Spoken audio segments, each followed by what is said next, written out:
Welcome to a cruise ship heist. Scene 100. Seconds from death. You are made of tough stuff, I declared to Auli. I had every faith you'd find me. The dancers ease in and touch her shoulders for reassurance. She turns to them. He got me out of worse than this, you know. I look around, sure that they must think this is a publicity stunt because it's too far-fetched to be real. Then I look straight at Hunter, because I know it's not. He can't worm his way out of answering my questions about Maria any longer. If not for me, for the captain. He will have to report this. Hunter avoids my eyes drilling into him by addressing E. Can you tell me who did this, Auli? We don't have a camera back here. I need a description. We do, Georgie offers. We turn our attention to her. We have technical cameras and show cameras. The technical camera is left on most of the time. She has Ricardo take Hunter away to show him. No posting any footage, none of you. No one leaves. I will be back, Hunter demands. The medics proclaim Auli well, but advise her to rest. The ordeal has not affected her in the way it would most others. I can dance tonight, don't worry about changing the show, she says to her team. Auli's girlfriends lift her up to the stage and help her stretch out, watched by the medics. Georgie walks me to the edge of the stage and we both study Auli trying to shake off her cramp. The stagehands wait for Ricardo's cue to begin work. He is waiting on me and Georgie. Hunter rejoins me. Not the best of cameras. And it's dark, but the picture is clear enough to show Maria and two Latino-looking males who we didn't see in the roundup of the new local staff. Who are they? How did they get on? This ship does the South American route every 2 weeks, right up until now when it leaves the Caribbean season. My guess is they're all from the same agency, but joined weeks earlier. Can I get the stage set? Georgie asks. Why do this? What do they want? The stagehand asks.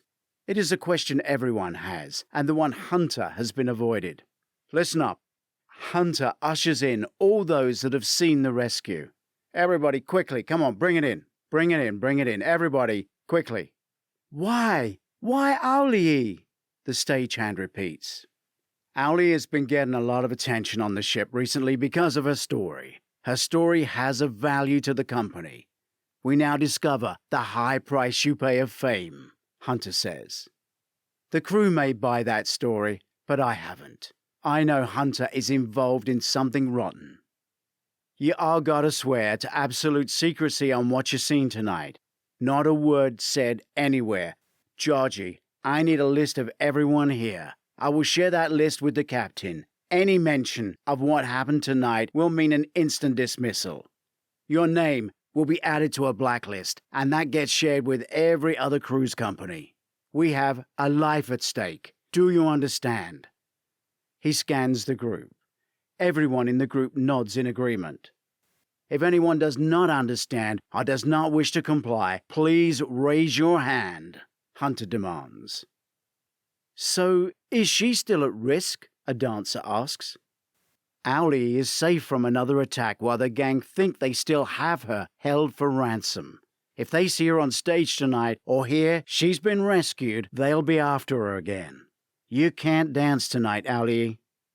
It hits me. I've spent my life manipulating for governments and politicians, at the behest of leaders, and never got emotionally involved. Now for the first time, not only do I have skin in the game, but the actual HVA. These are terms I thought I would never own. Surely they'll think she's dead, Georgie asks. They wouldn't know the trunk is airtight, or they wouldn't have used it, Hunter says, walking back towards the crew. He is avoiding me. Let's find another padlock, like that, relock it, and then stack another one on top so they can't move it. Auli, I want them to think you're still in that trunk. Scene 101. The show must go on. Georgie looks at her watch. Time is running out. Send me a GPS luggage tracker. Hunter demands into his smartphone. Why? I ask him. Kidnappers are going to want to move her at some point. Why? When I figure a way to let them know the case is airtight, they're going to panic. They weren't expecting a ticking clock. They didn't want to kill her, or she'd be dead. The show tonight has a trunk in. Not that one. Not as big. And it's a trick trunk. It's not airtight. But we could say it was, Georgie says, adding to Hunter's plan. A selection of padlocks is offered to him. That one. Drop the tracker in, lock it, lift a big trunk on top, fill it with stage weights, then lock that. He instructs his crew. He turns to address the stage crew. No one touches that trunk. From now on, that belongs to security. No more prints. No one goes near it. He turns back to Georgie. Okay, add in some lines in the magic show about the trunk being airtight, and there is only a short time to escape. Let's plant that seed. He's going to have to tell me more soon. But my concern is the safety of my daughter. Until now, no one has understood the importance of being guarded in the captain's guest suite. What's holding everything up? I asked Georgie. Yeah, let's get her upstairs and out of sight. Hunter agrees. They're one short, and it's another magic show. It doesn't work unless all the players are on stage, Georgie explains. Then it doesn't work. The show's off, I demand. No, the show goes ahead. Nothing draws suspicion to the stage. Make it work, Hunter says.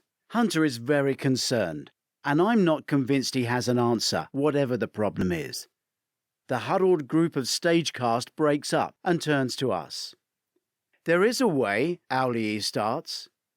You can't go on. I want you locked in up top where we know you are safe, I insist. Dad, I can go on, but all of you need to join the magic circle, she enthuses. You didn't see me the other night. No one will see me tonight. Hunter nods slowly. I'll have all of the guards here dressed as stagehands. The company rush off knowingly. No one needs to explain to them they are as one, and their panic has turned into excitement.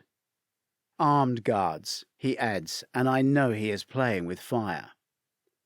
The stagehand appears next to Hunter and gives him a USB stick. It's all on there? Hunter asks. The stagehand nods.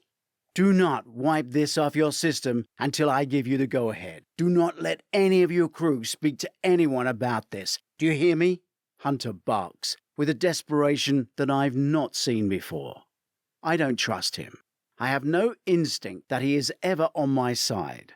Hunter is on his own side, now fighting for his professional life.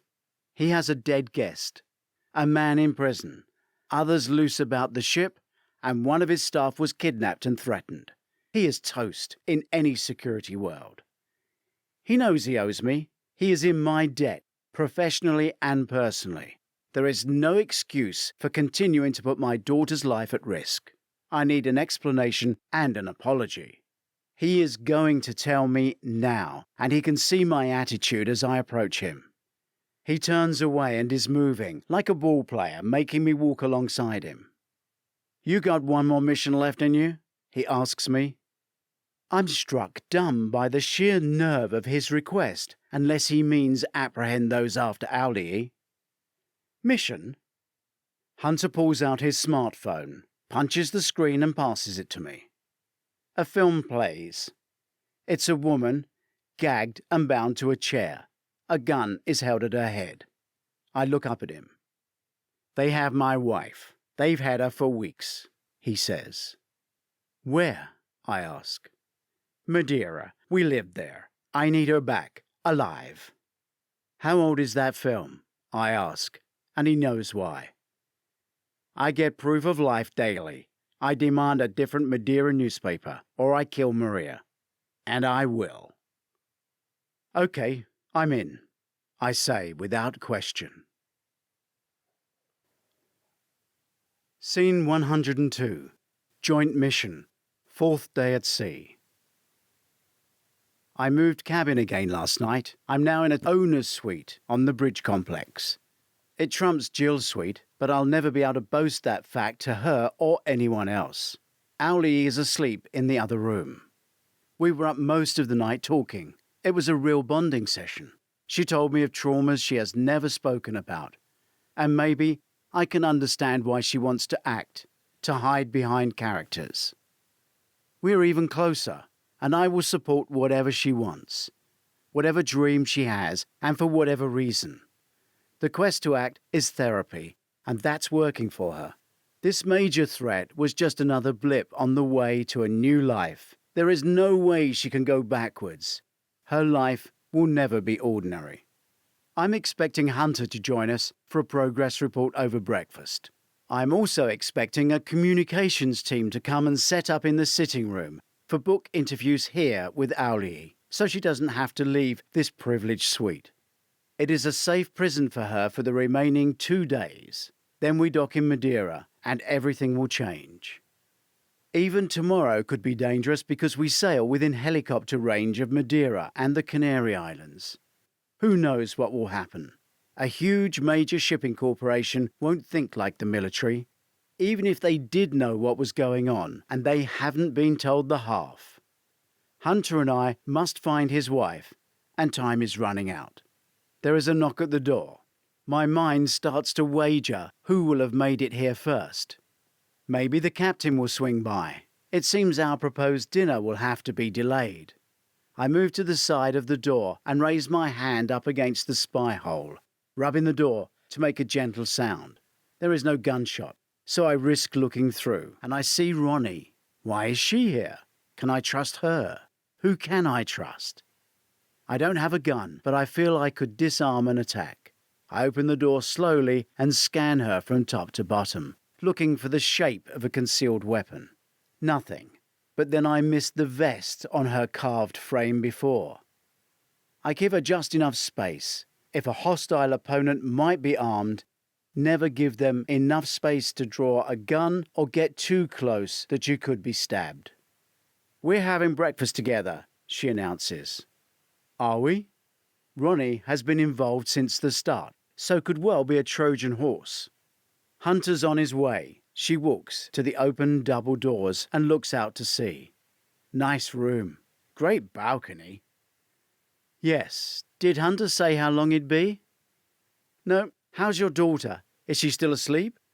I worry about this being a fishing expedition to find out where E is.